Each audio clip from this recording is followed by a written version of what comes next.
Assalamualaikum warahmatullahi wabarakatuh. Perkenalkan, saya Dinia Eka Putri dengan NIM 23334075 dari jurusan D3 Keperawatan. Baiklah, di sini saya akan menjelaskan materi mengenai searching pada mata kuliah pengantar coding. Definisi searching linear. Metode pencarian beruntun atau sequential search atau pencarian lurus linear search adalah proses pencarian yang sangat sederhana dengan cara membandingkan setiap elemen larik atau array satu persatu secara beruntun, mulai dari elemen pertama sampai elemen yang dicari ditemukan, atau seluruh elemen telah diperiksa. Pencarian beruntun sering disebut pencarian linear, merupakan metode pencarian yang paling sederhana. Pencarian beruntun menggunakan prinsip sebagai berikut. Data yang ada dibandingkan satu persatu secara berurutan dengan yang dicari sampai data tersebut ditemukan atau tidak ditemukan. Selanjutnya yaitu sequential search. Sequential searching merupakan pencarian suatu data yang ada di suatu array berdimensi 1. Data yang dicari tidak diurutkan dan akan ditelusuri dari yang pertama sampai yang terakhir. Pada dasarnya, pencarian ini hanya melakukan pengulangan dari 1 sampai dengan jumlah data. Pada setiap pengulangan, dibandingkan data ke I dengan yang dicari. Apabila sama, berarti data telah ditemukan. Sebaliknya, apabila sampai akhir pengulangan tidak ada data yang sama, berarti data tidak ada. Pada kasus yang paling buruk, untuk N elemen data harus dilakukan pencarian sebanyak N kali pula. Selanjutnya yaitu kelebihan dan kekurangan sequential search.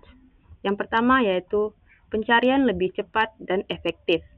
Yang kedua yaitu penggunaan algoritma yang sederhana.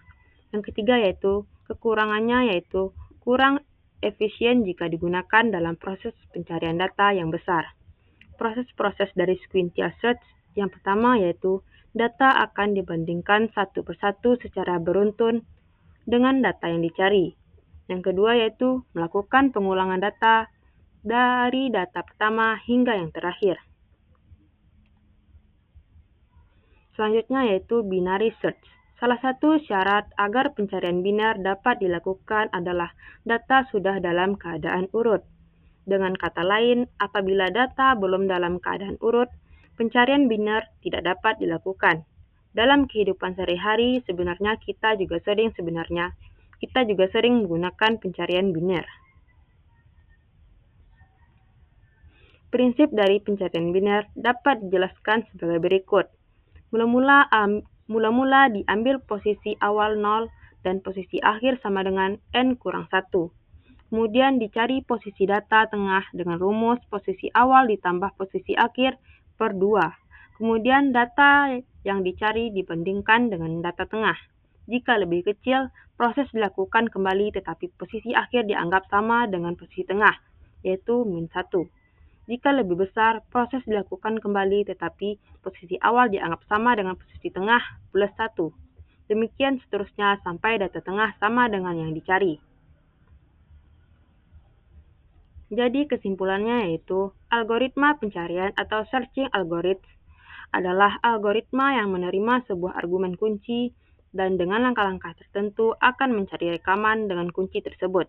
Setelah proses pencarian dilaksanakan, akan diperoleh salah satu dari dua kemungkinan, yaitu data yang dicari ditemukan atau successful atau tidak ditemukan atau unsuccessful. Metode pencarian data dapat dilakukan dengan dua cara, yaitu pencarian internal atau internal searching dan pencarian eksternal atau external searching. Baiklah, hanya itu penjelasan singkat dari saya. Apabila ada kesalahan kata, saya mohon maaf. Assalamualaikum warahmatullahi wabarakatuh.